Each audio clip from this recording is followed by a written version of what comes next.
আজকে কীর্তন আসরে উপস্থিত অনেক অনেক দূর দূরান্ত হইতে আগত অনাহত তথা অভ্যাগত এই গ্রামবাসী সকল ভক্তবৃন্দ, যেই ভক্ত যেই স্থানে বসে যেমন ভাবে ভজন এবং সাধন করছেন,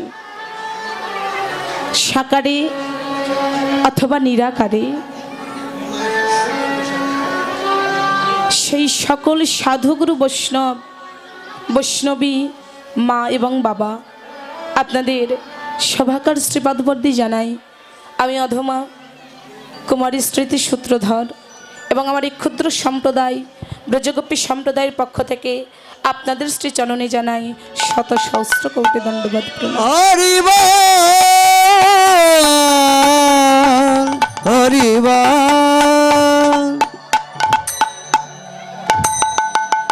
তারপরে জানাই আমার এই দেহ মন প্রাণ জীবনে যৌবনের অধিকারী আমার প্রাণপ্রিয় বান্ধব দয়াল গুরুদেব, কীর্তন জগতের সুনামধন্য কীর্তনিয়া শ্রী দুলালচন্দ্র মহন্ত, সে গুরুদেবের শ্রীবাদ করতেই জানাই। আমার পিতার শ্রীচরণে, স্বর্গীয় মাতার শ্রীচরণে এবং রাধা গোবিন্দর প্রাকৃত যুগল চরণে জানাই অনন্ত অনন্ত কোটি দণ্ডবাদ প্রণাম।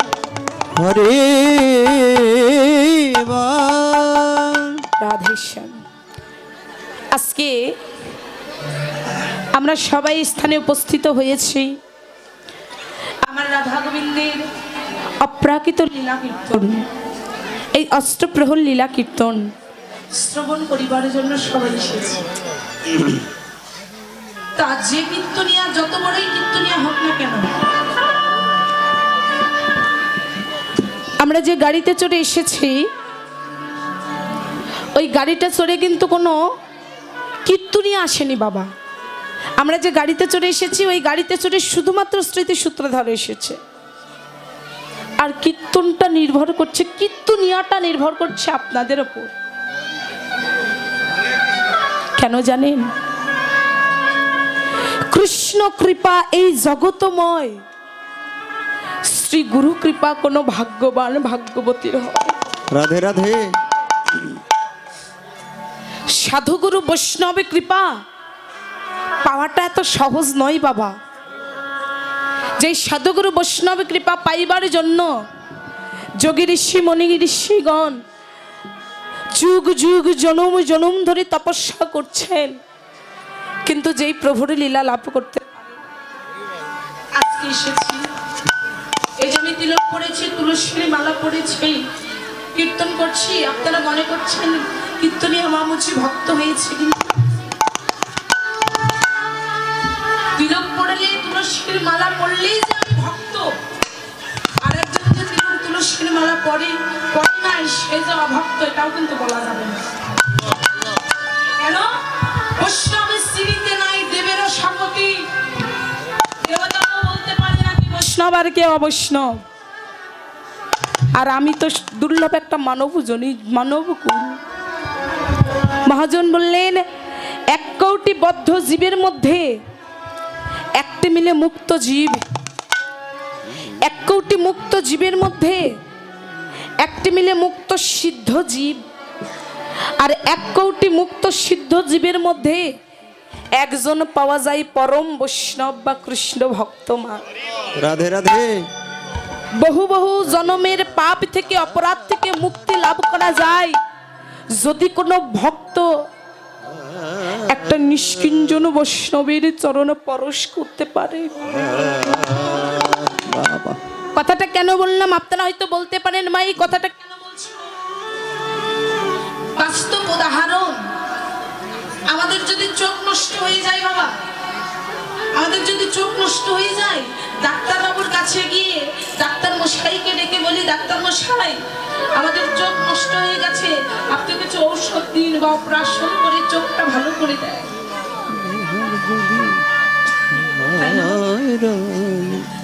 যদি মুখ হাত পা অঙ্গ প্রত্যঙ্গ প্রত্যেকটি অঙ্গের যদি কোনো সমস্যা দেখা দেয়, নষ্ট হয়ে যায়, তাহলে জাগতিক জগতের ডাক্তারের কাছ থেকে ঔষধ নিয়ে এই জাগতিক জগতের দেহ আমরা ঠিক করে নি, ভালো করে। এই দেহটা নষ্ট, আমাদের দেহটা নষ্ট হয়ে গেলে দেহটা ঠিক করে নি। কিন্তু একবার বলুন তো বাবা, কারো যদি চরিত্র একবার নষ্ট হয়ে যায়, চোখ খারাপ হলো, তুমি জাগতিক জগতে ডাক্তারের কাছে গেলে, অঙ্গ প্রত্যঙ্গ খারাপ হলো, তুমি জাগতিক জগতে ডাক্তারের কাছে গেলে, কিন্তু কারো যদি চরিত্র একবার নষ্ট হয়ে যায় না, এই চরিত্র কি অপারেশন করতে পারে জাগতিক জগতের ডাক্তার? ডাক্তারের চরিত্রটাকে অপারেশন করতে পারে না। তবে এই চরিত্রের ডাক্তার আরো একজন আছে। আপনারা লক্ষ্মীরার নাম শ্রবণ করেছিলেন বাবা? লক্ষ্মীরার চরিত্রকে অপারেশন করেছিলেন জগন হরিদা, কৃষ্ণ নামের দ্বারা, প্রেমের দ্বারা। জগাই মাধাইয়ের চরিত্রকে অপারেশন করেছিলেন প্রেমের ঠাকুর নিতাই যা। চাঁদ কাজীর চরিত্রকে অপারেশন করেছিলেন আর কেউ নয়, স্বয়ং আমার গৌরাঙ্গ মহাপ্রভু। রাধে রাধে। তাই তোমার এই চরিত্রকে অপারেশন করতে যাও, একবার বৈষ্ণবের চরণে নিজেকে বিসর্জন দিয়ে দাও। বৈষ্ণবের চরণে নিজেকে বিসর্জন দাও। শ্রীমদ্ ভগবত গীতায় ভগবান শ্রীকৃষ্ণ অর্জুনকে বললেন, হে অর্জুন,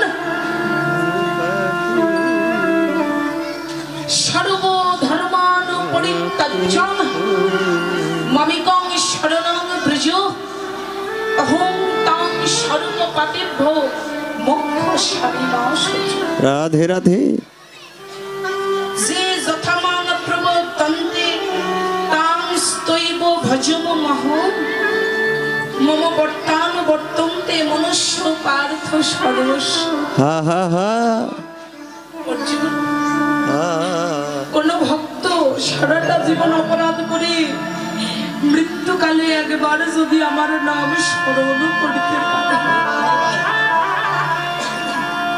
বলেছিল কি অজামিল একবার নারায়ণ বলে ডেকেছিল, অর্জুন তুমি সমস্ত কিছু পরিত্যাগী করো, সমস্ত কিছু পরিত্যাগী করে তুমি আমার স্মরণে আত্মনিবেদন হও। অর্জুন, অর্জুন, এই জগতে যেই ভক্ত আমায় যেমন ভাবে ভজন করে, আমি সেই ভক্তকে তেমন ভাবেই কৃপা করে থাকি। তাই অর্জুন, তোমার চরণে মিনতি। অর্জুন, অর্জুনকে পার্থ বলে ডাকতো। পার্থ, তোমার দ্বারা এই জগতের সমস্ত জীবকে শিক্ষা দিলাম। তুমি ভোগী হইও না অর্জুন, তুমি ত্যাগী হও। ভোগে আসক্তি জন্মে, ত্যাগীতে আসক্তি দমন হয়ে যায়। তাই তুমি বিষয় পরিত্যাগ করো। বিষয়ে আসক্তি জন্মে, আসক্তি হইতে কাম, কাম হইতে ক্রোধ, ক্রোধ হইতে লোভ, লোভ হইতে স্মৃতিনাশ, স্মৃতিনাশ হইতে বুদ্ধিনাশ, আর বুদ্ধিনাশ হইতে বিনাশ। আর কোন ভক্ত বিনাশ হলে সেই ভক্ত কোনদিন আমার শ্রবণ লাগে। হরে বা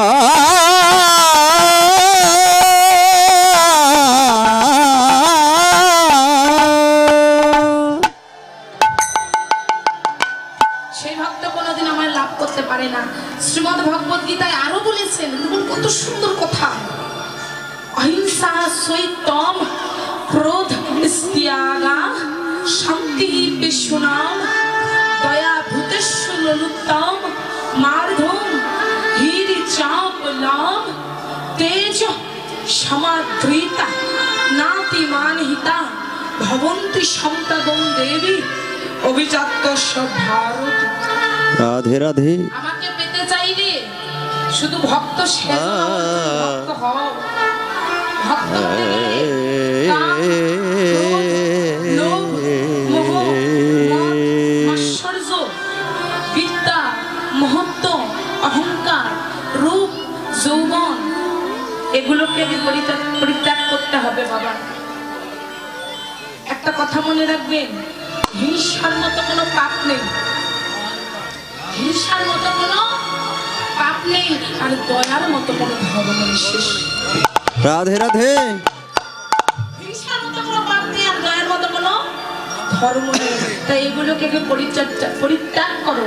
এই পরিত্যাগ যদি করতে পারো তবেই তুমি আমার শরণে। আজকে এসেছি এই আসলে প্রাঙ্গণিক কোন ভক্ত যে পরশমণি পাথর এটা বলা যায় না, বলা যাবে আর দ্বারা কি আছে এখানে স্বয়ং ভগবান এসেছে।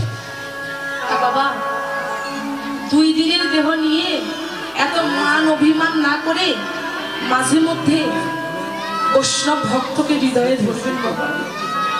কারণ আপনার পাশে একজন পাগল বসে আছে, আপনি পাগলকে হৃদয়ে ধরলেন না, হতে পারে এই পাগলটাই ছিলেন স্বয়ং।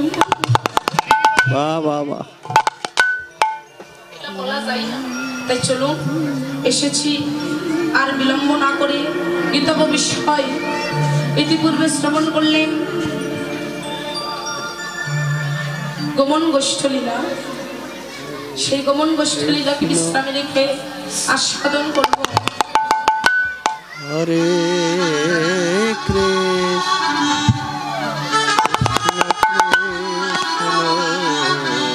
শ্রীমতী রাধারানী সূর্য পূজা লীলা। তা বাংলা অভিধান বলছে সূর্য পূজা নয়, এটাকে আধ্যাত্মিক ভাষায় বলা হয় সূরজ পূজা লীলা। বাহ্যিকটা হচ্ছে সূর্য পূজা আর আধ্যাত্মিক হচ্ছে সূরজ পূজা লীলা। তা এই আসলে বাবা বৃন্দাবনে কি কেউ গেছেন? বৃন্দাবনে তোমরা কেউ গেছো? বাবা আপনি যদি জানেন একটা ছোট্ট কথা বলবে, বৃন্দাবনে কি কৃষ্ণ পূজা ছাড়া দ্বিতীয় কোনো পূজা হয়েছে?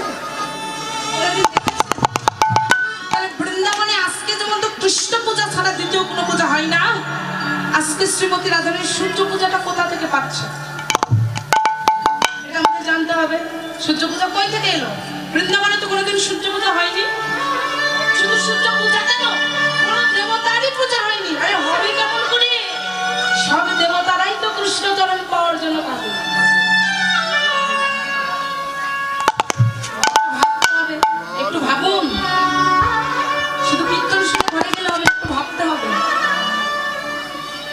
সূর্য পূজা হয়নি, এখন অনেক বাবা মায়েরা ভাবতে শুরু করেছে, আমি ভাঙিয়ে দিচ্ছি।